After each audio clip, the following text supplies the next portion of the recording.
Romanos capítulo 12, versículo 1 e 2. Rogo-vos, pois, irmãos, pelas misericórdias de Deus, que apresenteis o vosso corpo por sacrifício vivo, santo e agradável a Deus, que é o vosso culto racional. E não vos conformeis com este século, mas transformai-vos pela renovação da vossa mente, para que experimenteis qual seja a boa, agradável e perfeita vontade de Deus. Amém. Meu Deus, nós te pedimos mais uma vez graça, a graça do Senhor, a unção e o mover do teu Espírito Santo, não apenas no ambiente, mas no coração de cada um. O nosso clamor, ó Deus, é não apenas entrar no lugar de compreender a tua palavra, de alcançar entendimento espiritual, mas também de sermos achados, ó Deus, vulneráveis ao teu toque, ao teu trato, a tudo aquilo que o Senhor intencionou, planejou fazer nessa hora.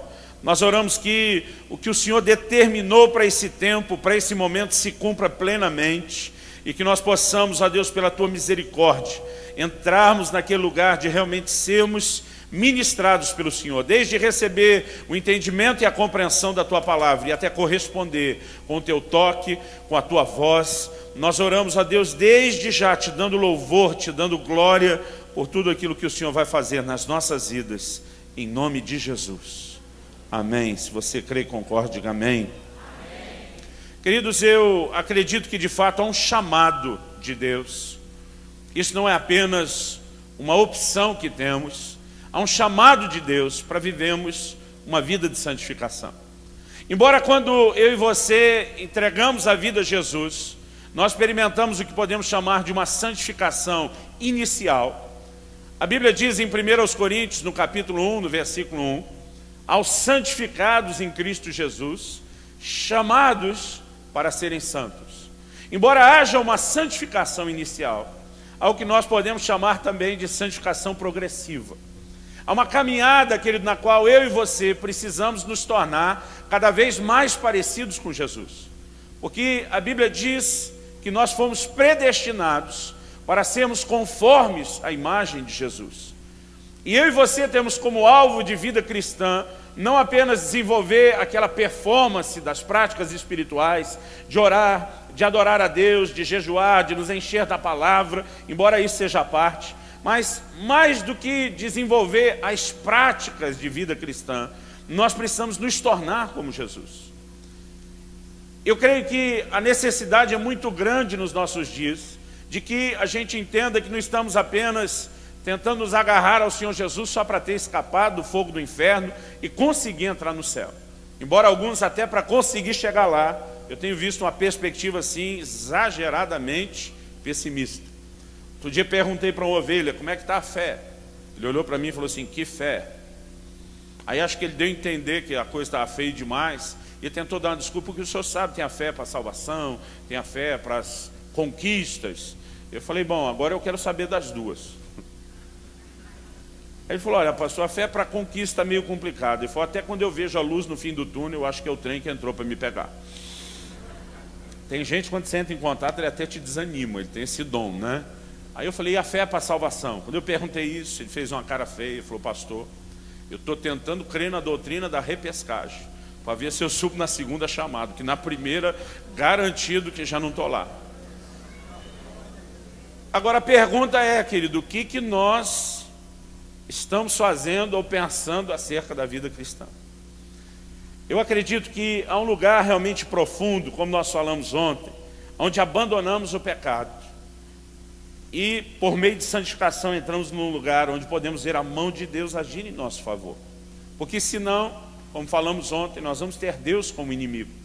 Embora todo juízo, querido, seja uma tentativa de Deus, de ainda, por misericórdia, acredite ou não, o juízo é uma expressão de misericórdia, de nos atrair a Ele.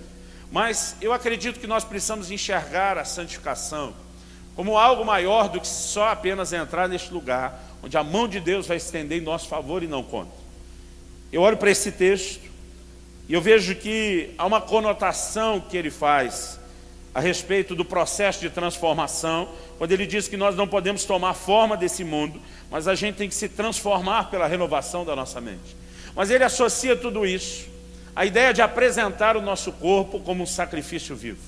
E eu quero falar um pouco desse sacrifício vivo, uma perspectiva talvez um pouco diferente do convencional, porque há uma relação, querido, entre o sacrifício que era realizado no Velho Testamento e a adoração que hoje nós oferecemos a Deus. Em 1 de Pedro, no capítulo 2, no versículo 5, a Bíblia fala a respeito de oferecermos sacrifícios espirituais. No livro de Hebreus, a palavra de Deus, ela usa uma terminologia diferente, mas ela se refere também não só ao que Pedro chamou de sacrifícios espirituais, agradáveis a Deus, que nós como sacerdócio santo temos que oferecer, mas no livro de Hebreus, a menção, ela diz respeito aos sacrifícios de louvor, ao fruto de lábios que confessam o seu nome. À medida que nós vamos lendo a Bíblia, há uma progressão, e você vê que todo culto que inicialmente era baseado só na oferta de sacrifício de animais, e tinha uma linguagem simbólica, ele vai evoluindo até o momento em que Davi, no seu tabernáculo, ele introduz a música como talvez uma das maiores expressões de adoração. E no Novo Testamento a gente consegue ver uma relação muito grande entre uma figura e outra. Mas ao falar, querido, de um sacrifício vivo, eu creio que nós precisamos entender que não é qualquer tipo de culto que Deus de fato vai receber ou do qual Ele se agrada. Por exemplo, no Velho Testamento, Deus regulamentou, há um momento onde Ele diz que os sacrifícios não podem mais ser oferecidos em qualquer lugar, eles vão ter que ser oferecidos no santuário, de acordo com o padrão dos sacerdotes, do sacerdócio determinado ali no livro de Levítico, que Deus diz, porque de hoje em diante, Ele diz, nenhum de vocês mais vai cultuar aos demônios. Deus estava dizendo, aquela adoração que não se ajusta às minhas regras, que eu não recebo, ela se torna, de alguma forma, aproveitada pelo reino das trevas. E nós sabemos hoje a seriedade de todo tipo de culto, como, por exemplo, da idolatria, ou como isso acaba não só não sendo recebido por Deus, mas tem um destino completamente diferente do que alguns até acreditam estarem adorando a Deus e estão cultuando a demônios. Há por trás da adoração alguns princípios. Por exemplo, Jesus citando o profeta Isaías, ele diz lá em Marcos 7, e ele diz assim, esse povo me honra com os lábios, mas o seu coração está longe de mim. Aí diz assim, em vão me adoram. Ele não disse que aquilo não era adoração, não chamou de adoração falsa, mas ele chamou do que eu gosto de rotular de uma adoração inútil. Uma adoração que não cumpre o seu propósito. Então significa, querido, que há algo que Deus espera que não necessariamente se encaixe com aquilo que às vezes nós estamos oferecendo. Aquele povo estava adorando da boca para fora. Aquele povo estava oferecendo o que Jesus mesmo definiu como uma adoração inútil. E eu entendo que eu e você, querido, precisamos compreender que é uma forma correta de relacionar com o Senhor. Por exemplo, Jesus diz, por que vocês me chamam Senhor se não vão fazer o que eu mando? Ele diz, não faz o menor sentido vocês me darem esse título de Senhor, de amo, de dono da vida de vocês, se vocês não vão sujeitar como um servo faria em obediência. Então eu entendo que é mais do que só declarar algo. A maneira como nós vivemos, ela de fato está muito relacionada com a adoração que nós oferecemos. E parte da adoração que Deus quer receber, eu gosto de dizer que é um culto de santidade. Você pode dizer isso? Vira para o irmão que vai te abençoar no final da reunião, dá um sorriso para ir deixando ele contente, feliz. Fala assim, Deus espera de mim e de você um culto de santidade. Irmãos, há uma relação, por exemplo, em 1 Coríntios, no capítulo 6. Se você for rápido de endereço, abra lá comigo. 1 Coríntios, capítulo 6. Se você observar o contexto aí do capítulo, Deus está falando contra a imoralidade. Ele diz assim no versículo 18, fugir da impureza. Qualquer outro pecado que uma pessoa cometer é fora do corpo, mas aquele que pratica a imoralidade peca contra o próprio corpo. Então ele diz, acaso não sabeis que o vosso corpo é santuário do Espírito Santo que está em vós, o qual tendes da parte de Deus e que não sois de vós mesmos, porque fostes comprados por preço. Agora, pois, glorificai a Deus no vosso corpo. Ele está dizendo, você não pode prostituir o seu corpo, porque o corpo não é seu. Você foi comprado pelo Senhor. Querido, a obra de Jesus na cruz não foi só o pagamento de pecados. Ele, na verdade, nos comprou.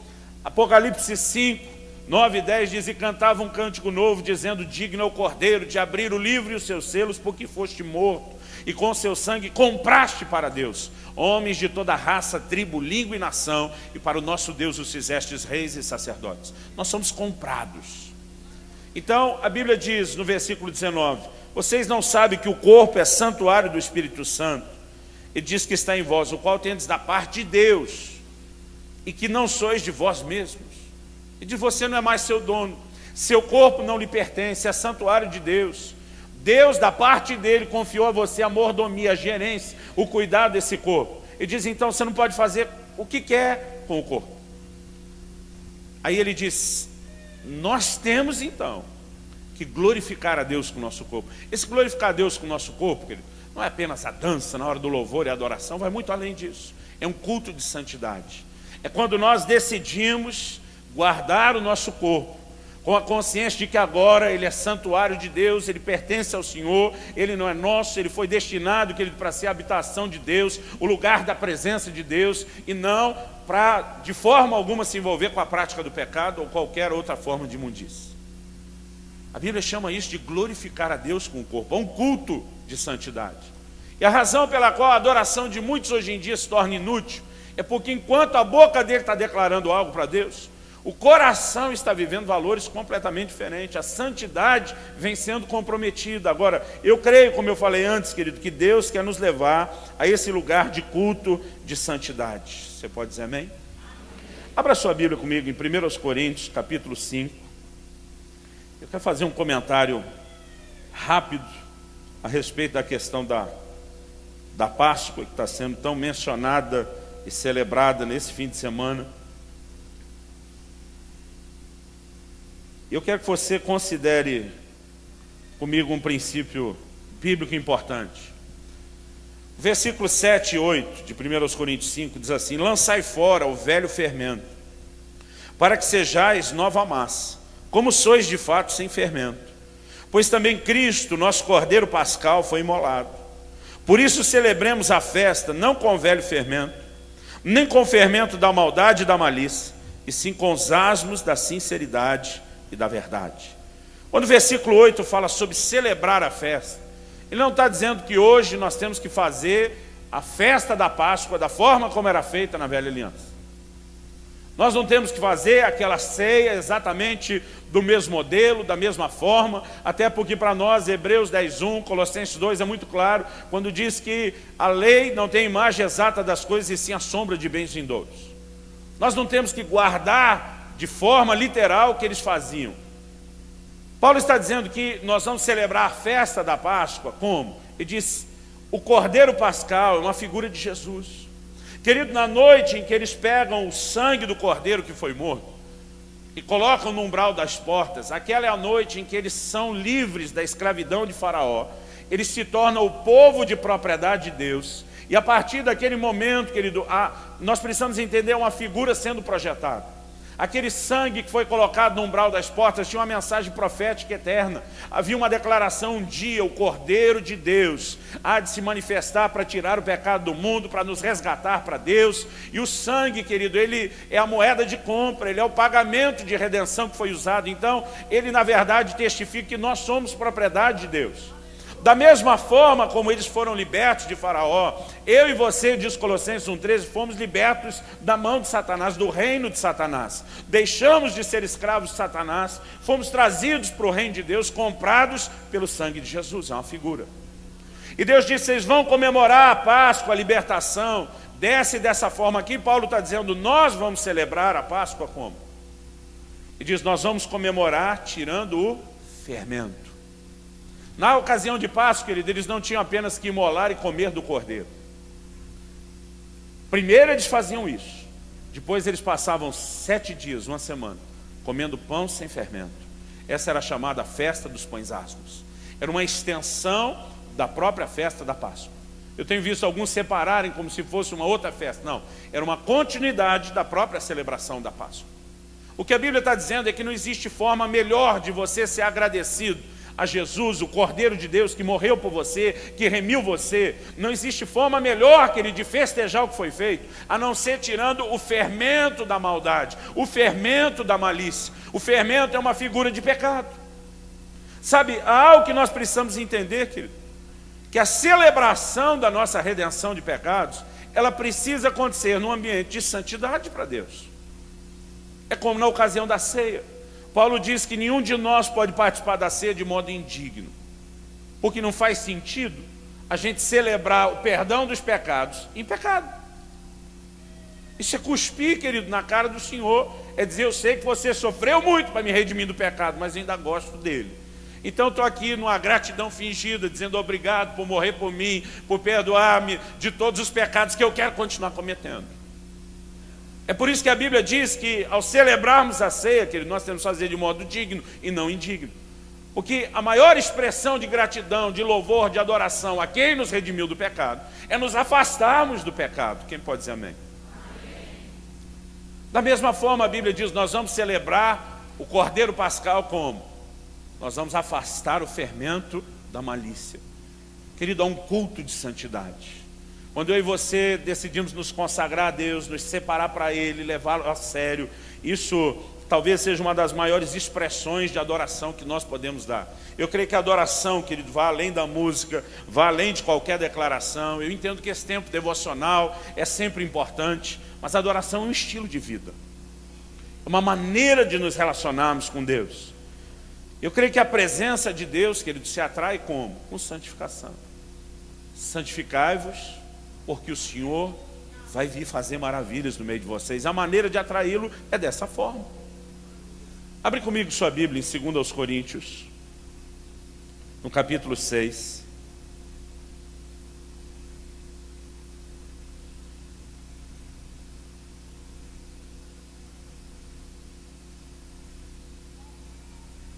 Segundo aos Coríntios, capítulo 6.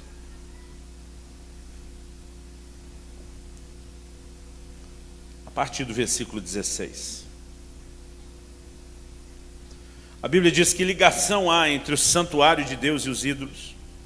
Porque somos santuário do Deus vivente, como Ele próprio disse: habitarei e andarei entre eles, serei o seu Deus e eles serão meu povo. Por isso retirai-vos do meio deles, separai-vos, diz o Senhor. Não toqueis em coisas impuras, e eu vos receberei, serei vosso pai, e vós sereis para mim filhos e filhas, diz o Senhor Todo-Poderoso. Desde o início, querido, a visão de Deus era: eu vou habitar e andar no meio deles. Mas Ele está dizendo: para que eu manifeste essa minha presença, vocês precisam se consagrar, vocês precisam se santificar.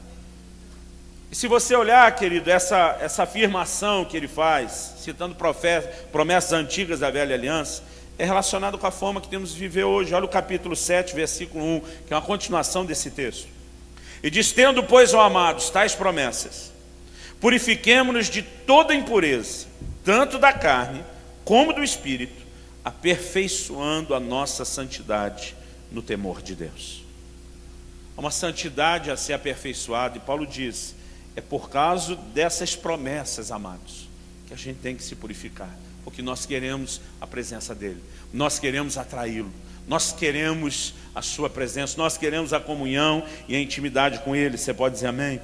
Então há, querido, um culto, né, de santidade que precisa ser oferecido. Há uma promessa no Novo Testamento, ratificando algo que já tinha sido feito na velha aliança, onde o Senhor diz assim: reedificarei o tabernáculo de Davi que está caído. Eu acho interessante, querido, que o tabernáculo de Moisés era uma obra de arte fantástica.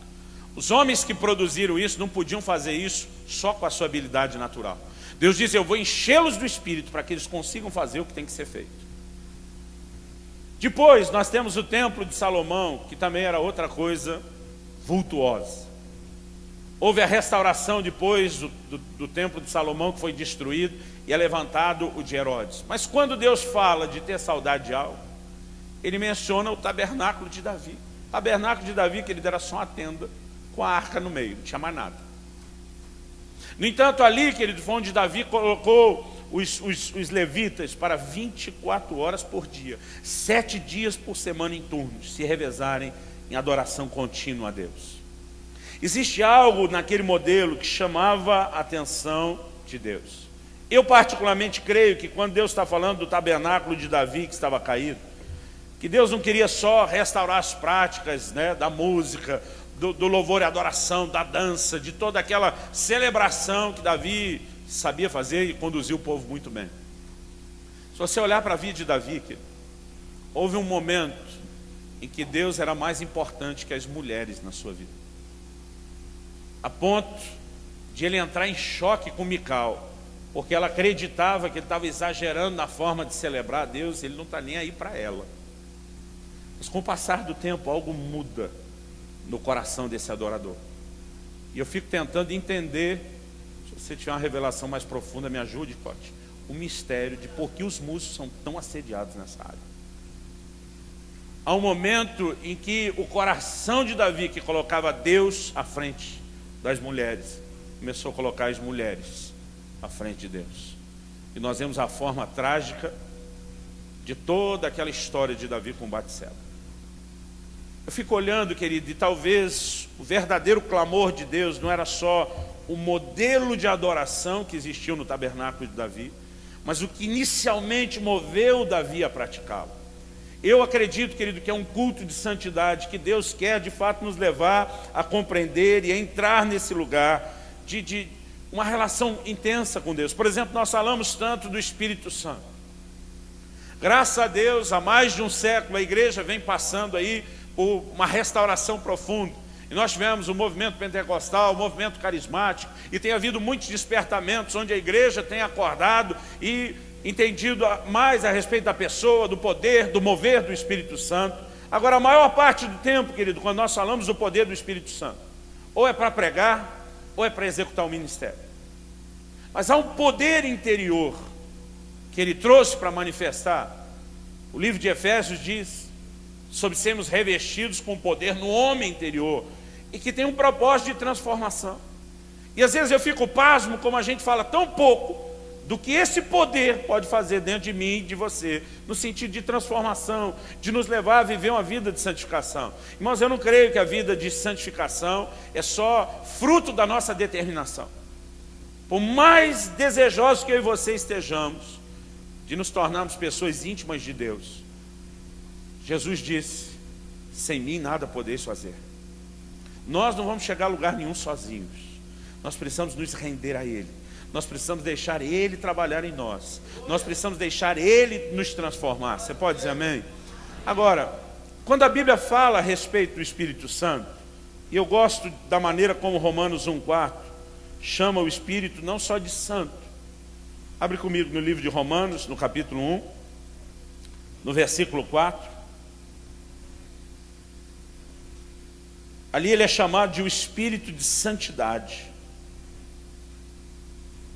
O texto diz: segundo o Espírito, versículo 4, no capítulo 1, e foi designado Filho de Deus com poder, segundo o Espírito de santidade, pela ressurreição dos mortos, a saber, Jesus Cristo, nosso Senhor. A Bíblia diz que o Espírito que levantou Jesus dentre os mortos foi o Espírito de santidade. É assim que a Bíblia menciona o Espírito Santo aqui em Romanos 1,4. Porque ele não é só santo, querido, ele é um Espírito de santidade. O livro de Romanos fala de Deus ser justo e também justificador. A Bíblia fala de um Deus que é santo e é santificador. Nós precisamos entender isso, querido, e entrar nesse lugar, onde uma obra poderosa de Deus aconteça na minha e na sua vida. Avance comigo para Romanos capítulo 8. Romanos capítulo 8. Versículo 11. A Bíblia diz: se habita em vós o Espírito daquele que ressuscitou a Jesus dentre os mortos. Então, aqui, a Bíblia está se referindo ao Espírito Santo como o mesmo Espírito de santidade envolvido na ressurreição. Esse mesmo que ressuscitou a Cristo Jesus dentre os mortos, vivificará também o vosso corpo mortal, por meio do seu Espírito que em vós habita. Querido, o Espírito Santo vai trazer vida para mim e para você. Onde o pecado tem tentado reinar, onde tem tentado dominar, a obra do Espírito Santo, É levar eu e você a andarmos em vitória em relação à nossa carne, em relação ao pecado, em relação ao mundo, para que nós possamos viver esse culto de santidade, pelo Espírito de santidade. Você pode dizer amém? Quando Paulo diz para colocar o corpo, oferecer o corpo como um sacrifício vivo, a razão pela qual ele diz sacrifício vivo, que é quase uma contradição, ou é uma contradição, porque sacrificar, querido, era imolar, era matar. Então ele está dizendo, mata o seu corpo, mas ao mesmo tempo deixa vivo. O que ele está dizendo é, você não vai matar de forma literal a sua carne, mas você vai levá-la a viver o que Jesus chamou da cruz. Você vai levá-la para aquele lugar de negação. Você vai conduzir a sua carne para aquele lugar onde ela não tem a liberdade para se mover na direção do pecado. Paulo diz em 1 Coríntios 9, 27, eu esmurro o meu corpo e o reduzo à escravidão, para que depois de ter pregado eu não venha a ser desqualificado. Sabe por quê, querido? Nós não precisamos só saber o que a Bíblia diz. Para que a gente obedeça, tem gente que sabe tão bem, que comunica isso muito bem para os outros. Não é porque a gente está pregando o que a palavra de Deus diz, que nós vamos deixar de ter luta naquela mesma área que pregamos.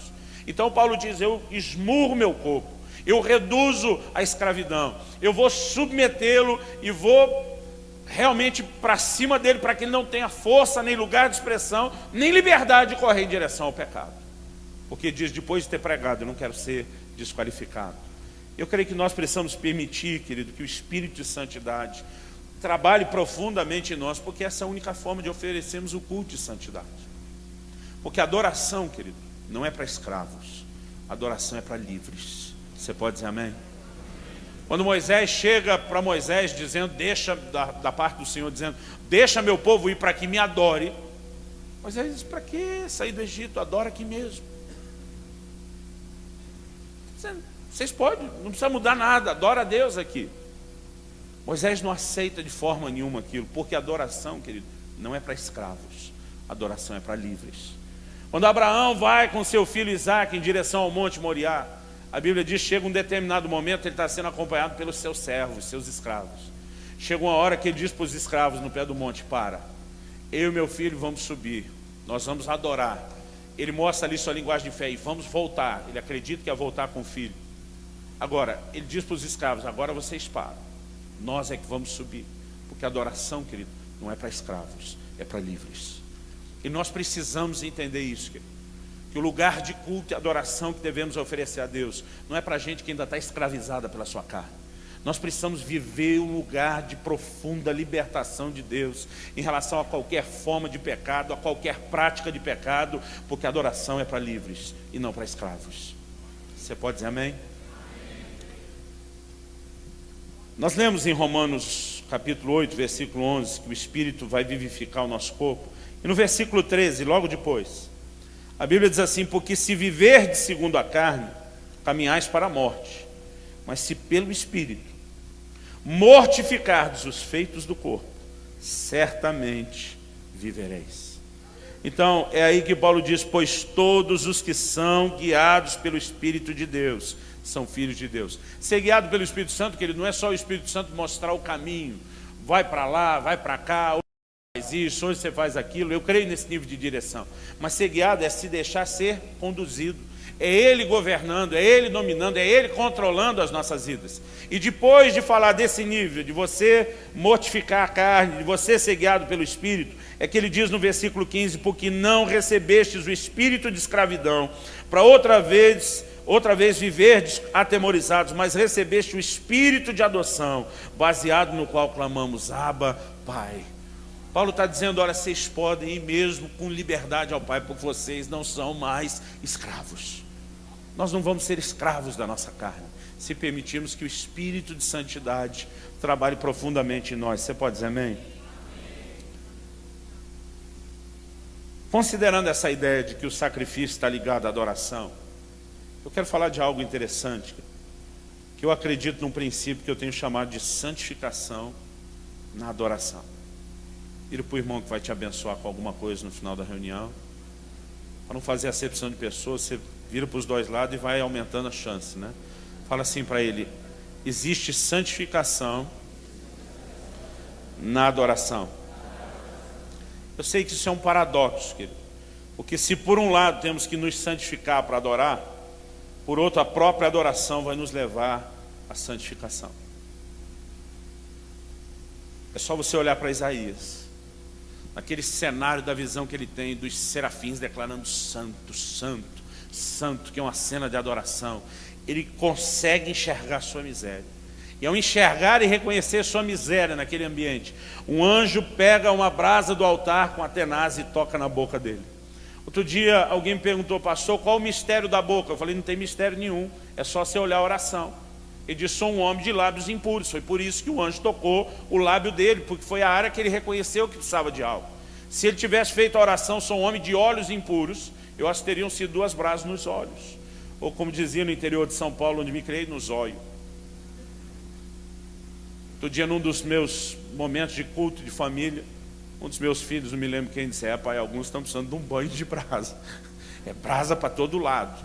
Sabe, há um lugar, querido, nesse ambiente de adoração, onde nós podemos não só ir entrando cada vez mais profundo, porque estamos nos santificando, mas à medida em que vamos entrando, também vamos sendo santificados. Eu acredito nisso. Deixa eu te dizer por quê.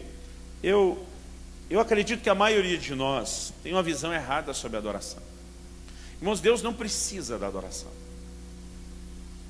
Um dos nomes com os quais ele se revela na Bíblia é El Shaddai. Alguns estudiosos entendem que isso significa não só o Todo-Poderoso, mas o Deus que é mais do que suficiente. Ou seja, Deus é absoluto e completo em si mesmo. Ele é mais do que suficiente, ele não tem necessidade alguma. Deus não é carente, querido. Deus não precisa de adoração. Deus não tem nenhum problema de autoestima, de autoimagem. E se eu e você não der todo dia uma lambidinha de adoração nele, ele vai se sentir menos Deus. Não existe isso. Ele é completo. Adoração, como todas as outras práticas espirituais, elas vão afetar muito mais a gente do que Deus. Na verdade, ele não muda. A oração não muda Deus. A oração muda você. O jejum não muda Deus. O jejum muda você. E eu quero te dizer, querido, a adoração é muito mais para mudar você, porque ela não vai produzir nenhuma mudança em Deus. E muitas vezes a gente está no ambiente de adoração quase como se Deus é que precisa disso. Nós precisamos disso. Você pode dizer amém? E eu fico observando na Bíblia, querido, que toda recusa de alguma pessoa de dar glória a Deus, de adorar a Deus, faz com que ela seja julgada na carne. A Bíblia diz que Herodes se recusou da glória a Deus, morreu como? Comido de bicho. Foi julgado onde? No seu corpo. No livro de Romanos, no capítulo 1, eu creio que nós temos um texto que também revela essa mesma verdade. A Bíblia fala de pessoas para as quais Deus tem tentado se revelar das mais diversas formas. Se você abrir aí comigo em Romanos, no capítulo 1, a partir do versículo 21, a Bíblia diz: porquanto, tendo conhecimento de Deus, não o glorificaram como Deus, nem lhe deram graças, antes se tornaram nulos em seus próprios raciocínios, obscurecendo-lhes o coração insensato, inculcando-se por sábios, tornaram-se loucos e mudaram a glória do Deus incorruptível em semelhança da imagem de homem corruptível, bem como de aves, quadrúpedes e répteis. Aqui está falando de, em vez de dar o culto ao Deus vivo e verdadeiro, a maneira como perverteram, dirigindo a adoração a ídolos. O versículo 24 diz: por isso Deus entregou tais homens à imundícia, pelas concupiscências do seu próprio coração, para desonrarem o seu corpo entre si. A Bíblia está falando, querido, que até nos pecados de depravação sexual existe muitas vezes uma sentença de juízo para pessoas que se recusariam ao lugar de culto e de adoração como deveriam. Então, se por um lado eu entendo que o ambiente de adoração é santificador, por outro eu entendo que a rejeição da adoração pode me levar a estar debaixo de juízo na minha própria carne. O que a gente pode ver de forma simbólica em Herodes, mas de forma clara e literal em Romanos 1, que isso inclui, querido, cadeias de escravidão do pecado. Há um lugar, querido, onde eu e você precisamos entrar, e a Bíblia diz que isso envolve trazer o nosso corpo como um sacrifício vivo. Eu acredito, querido, que todo tempo com Deus vai trazer mudança. Jesus diz: vigiai e orai, em Mateus 26:41, e diz: para que não entreis em tentação. Ele não disse: olha, quando você for tentado, corre para Deus. É lógico que nós deveríamos fazer isso em qualquer circunstância de tentação. Mas ele diz que é um lugar na oração onde nós nem vamos ser tentados, para que a gente nem entre em tentação. Há um lugar, querido, na presença de Deus, que vai trazer mudanças profundas para mim e para a sua vida. E toda a nossa busca, querido, toda a nossa relação com Deus, ela deve ser focada numa direção. Um Deus que diz: sede santos, porque eu sou santo. Sejam santos, porque eu sou santo. Querido, se nós queremos comungar com esse Deus no nível profundo, a Bíblia diz: o que se une ao Senhor se torna um só espírito com Ele. É impossível, querido, nessa aproximação, nesse lugar de comunhão, a gente não ser afetado por aquilo que Ele é. A gente ensina às pessoas a importância de renunciarem profundamente às implicações dos pecados que elas cometeram. Por exemplo, todo envolvimento de prostituição, querido, tem danos que vão além de pecar contra o próprio corpo. A Bíblia diz que o homem que se une a uma meretriz, a uma prostituta, se torna uma só carne com ela. Naquele momento em que duas pessoas se uniram pelo ato sexual, eles vão partilhar de tudo. E se tem um, não precisa nem ser os dois, debaixo de maldição, influência de demônios, aquilo vem de presente para o outro que se envolveu.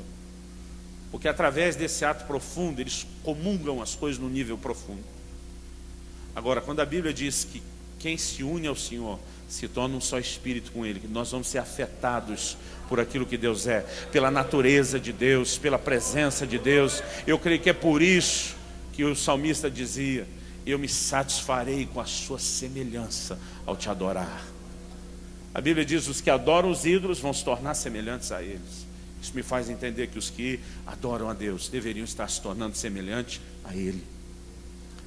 Há um lugar, querido, de culto, que a Bíblia chama de um sacrifício vivo, que não é necessariamente o que fazemos com a música, mas é uma postura e uma decisão firme de andarmos em santidade, de cultuarmos a Deus com essa forma de vida.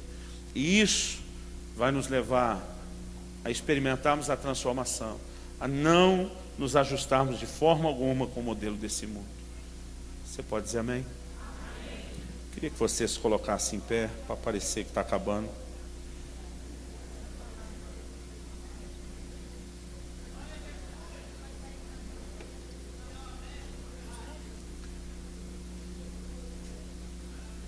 Querido, eu não quero parecer estar falando contra uma forma de culto. Não é isso minha intenção. Embora eu acho que hoje em dia para muitos a visão é errada. O que deveria ser um ambiente profundo da manifestação da presença de Deus virou para muitos o que lá no sul a gente chama só do oba-oba. Vamos festar. Eu creio que a gente tem que aprender a celebrar diante de Deus e com alegria, e nós temos que fazer isso tudo. O que nós não podemos, querido, é achar que a adoração era só aquela festinha. Você entende a diferença? O errado não é a festa que nós fazemos. O errado é quando a gente se contenta só com a festa. E aí você vê o clamor de muita gente dentro da igreja, que já que não pode ter abalado do lado de cá, vamos ter alguma coisa parecida do lado de cá? Não, querido, a gente não precisa de uma coisa para se alegrar. Nós precisamos nos alegrar numa pessoa. A Bíblia diz: regozijai-vos no Senhor. Outra vez digo, no Senhor. Então, querido, não é nem o formato do culto, não é nem o estilo, não é nem se é o tipo de música ou o tipo de liderança de louvor, porque hoje em dia, querido, a coisa está assim.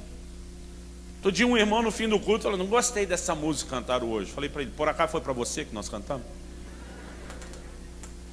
Porque daqui uns dias, querido, eu acho que o culto vai estar que nem na rádio. Você liga antes para encomendar uma música, e talvez o líder louvor ainda vai parar e dizer: essa nós dedicamos para fulano de tal. Sabe, nós estamos corrompendo as coisas, querido. Não importa, querido, a fome, a maneira, o estilo do culto, a liderança, da música, o estilo da equipe. Nós podemos, dentro disso, também nos alegrarmos, mas a nossa alegria, querida, não é uma pessoa.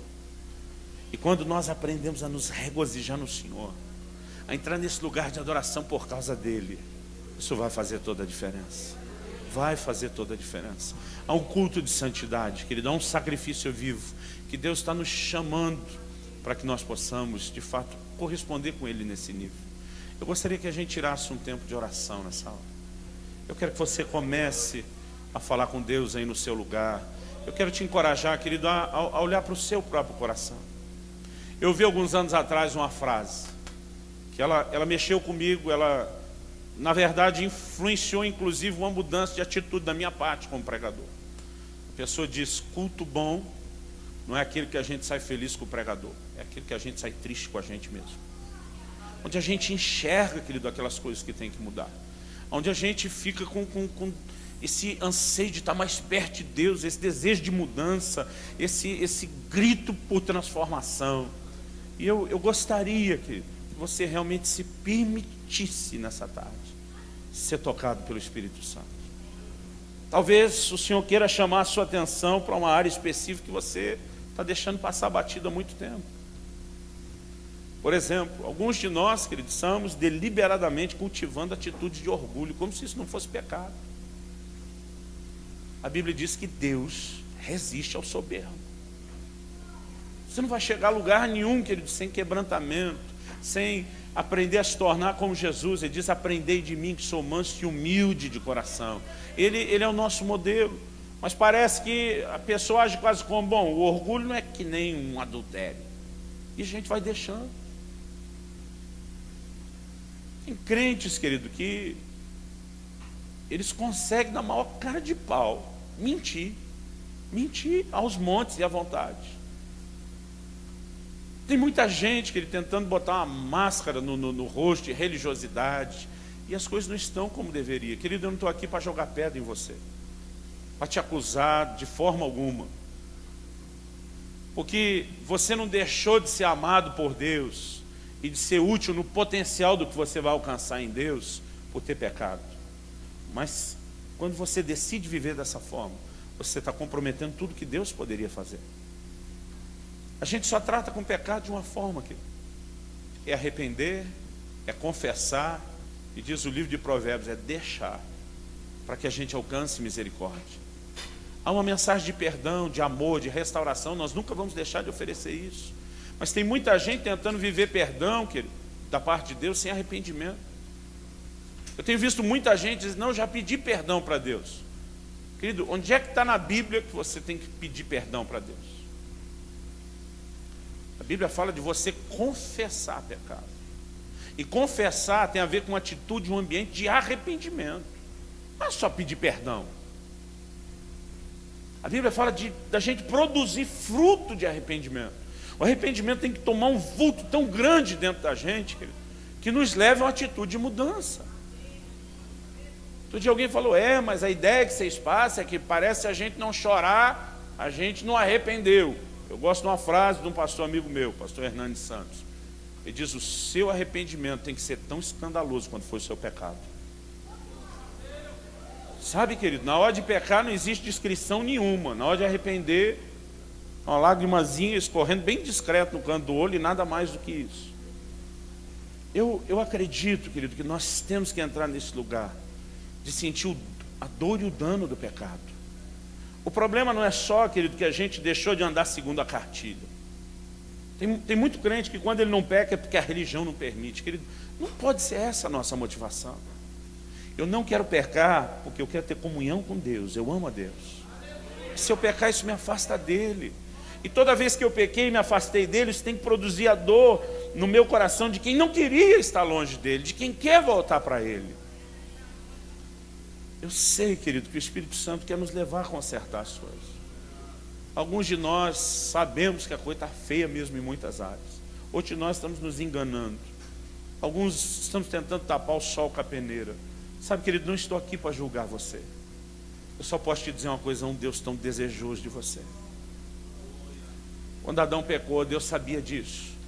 Mas ele vem no jardim, mesmo com Adão e Eva escondido: cadê vocês? Há um Deus procurando pela minha e a sua comunhão, querido. Um Deus cujo coração também se fere quando nós pecamos contra Ele. Um Deus que quer nos trazer de volta, que quer consertar isso. E nós precisamos nos deixar ser atraídos e vencidos por esse amor, por esse desejo de comunhão da parte dEle. Começa a falar com Deus. Começa a falar com Deus essa hora. E deixa o Espírito Santo falar ao seu coração. Sabe, querido, talvez você esteja preso, amarrado aí por uma mágoa. Não se engane, querido. Enquanto você está se fazendo de vítima, a Bíblia diz que você também é culpado.